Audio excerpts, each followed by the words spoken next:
You're awake right now. You're not dead, and you haven't gone to hell, said Rachel Maddow, former host on CNN, following the 2016 election. Ladies and gentlemen, people are angry about politics. Donald Trump had similar words following the 2020 election. Quote, "You're not going to have a country anymore."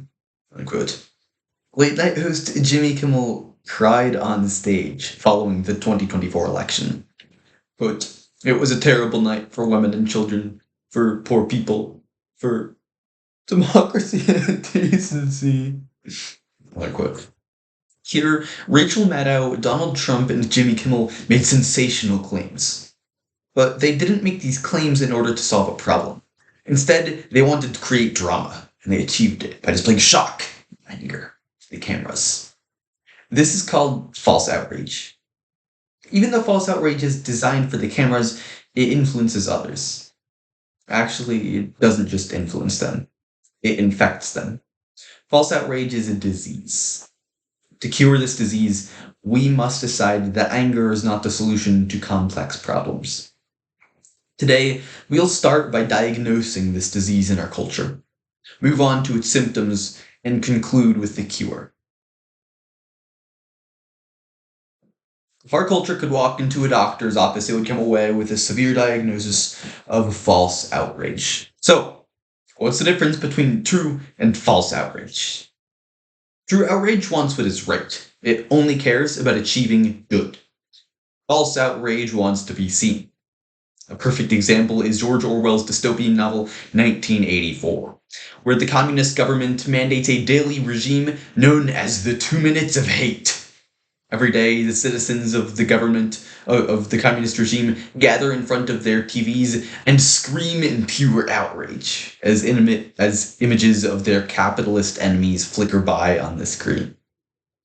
Their anger doesn't accomplish anything. Instead, they only perform. Performative outrage like that is all over the internet today. The online world has about as much self-control as a nuclear explosion. As Killian McLaughlin and her colleagues found in an article for Science magazine, quote, "Social media posts that express outrage are liked and shared more, training users to express more outrage and ranking algorithms to amplify it." Unquote.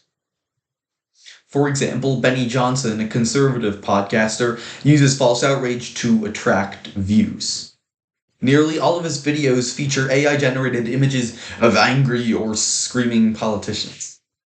In a recent one, for example, an AI-generated image of Donald Trump in Eskimo clothing screams, along with Vladimir Putin?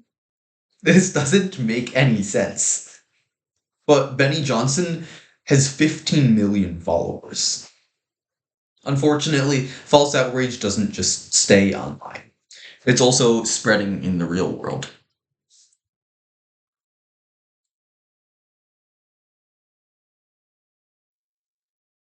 As the Foundation for Individual Rights and Expression points out in a report, quote, "This year, 68% of students said that shouting down a speaker is at least rarely acceptable."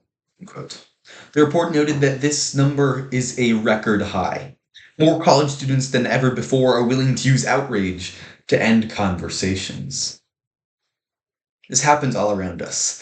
3 years ago, my grandparents and I went to the March for Life in Washington, D.C. When the march ended, I decided to keep my poster as a souvenir. That was a mistake. A woman saw my poster, walked over to me, and began screaming at me, telling me I never should have participated in the march. Likely telling me I never should have participated in the march. Again, her anger accomplished nothing. She only performed.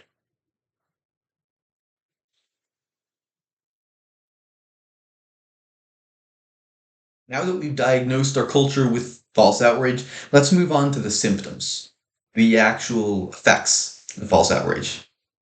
False outrage causes us to have angry conversations and to believe that our anger makes us good people. As writers for The Minimalist, a blog that encourages simple living, put it, quote, "We've all gotten offended. without asking ourselves why, and then used our fake our fake outrage to cast judgment upon others. It helps us feel better. Unquote. When we pretend to be outraged, we don't have to reason through our own beliefs. Piers Morgan, the British host of a political show with 4 million followers, uses false outrage to avoid hard questions. In a 2017 interview, when a guest challenged Piers' stance on gun policy, Piers responded, quote, "How dare you?" Well, Piers, you can keep saying, the guest responded, "Well, Piers, you can keep saying that, but my point still stands." But Piers didn't address his point. "Again, how dare you?" he repeated. Nothing Piers Morgan said advanced the debate. Instead, he used outrage to shield himself, because outrage is easier than analysis. False outrage is like hiding under the bed during hide and seek. It might hide you well, but it's a terrible place to be. False outrage is a terrible place to be. And humans practice it because it makes us feel like better people.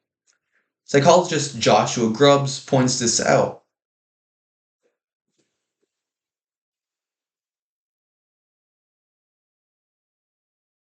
Psychologist Joshua Grubbs, in a 2019 study, found that public figures express false outrage because there's, in order, found that public figures express false outrage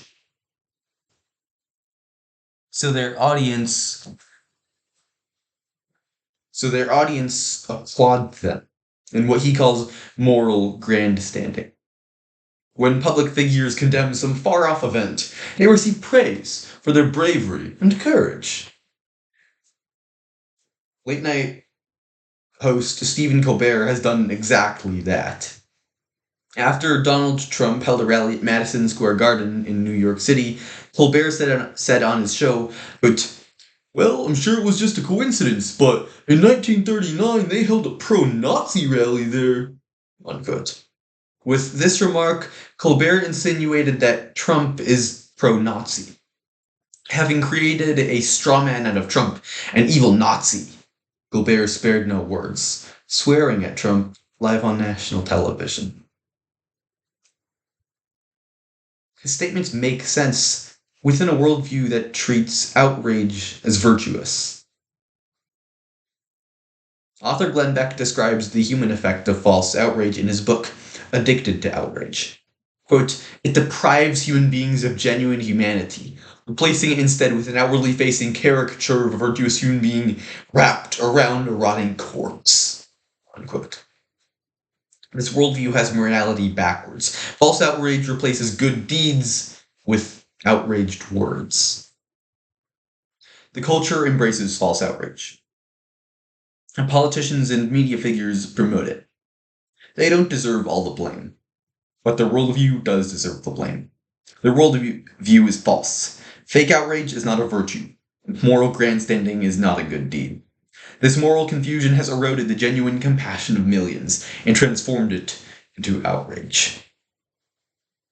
But I wouldn't have accomplished anything if I told you to be outraged at false outrage. That would be a terrible cure to this sickness. I used to be addicted to outrage. I was angry at every news story. I debated every little detail. Thankfully, I was convicted after reading Glenn Beck's book, Addicted to Outrage. I realized what I had been doing. Colossians 3 verse 2 says, "But set your mind on things above, not on earthly things." Unquote.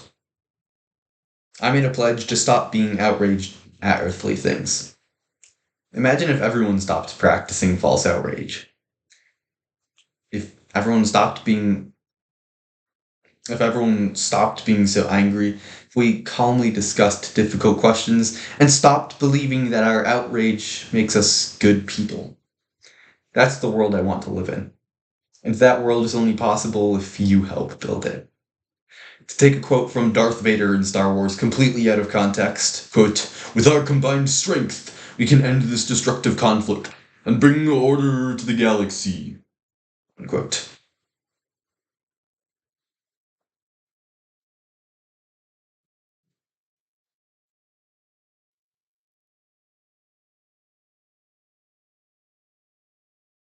We've diagnosed a culture with false outrage, discussed its symptoms, and seen the cure.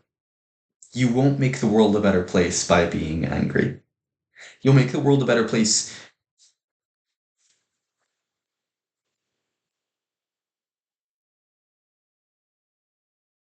You make the world a better place when you focus on something higher than the next controversy. False outrage isn't worth it. Life is too beautiful to waste being angry.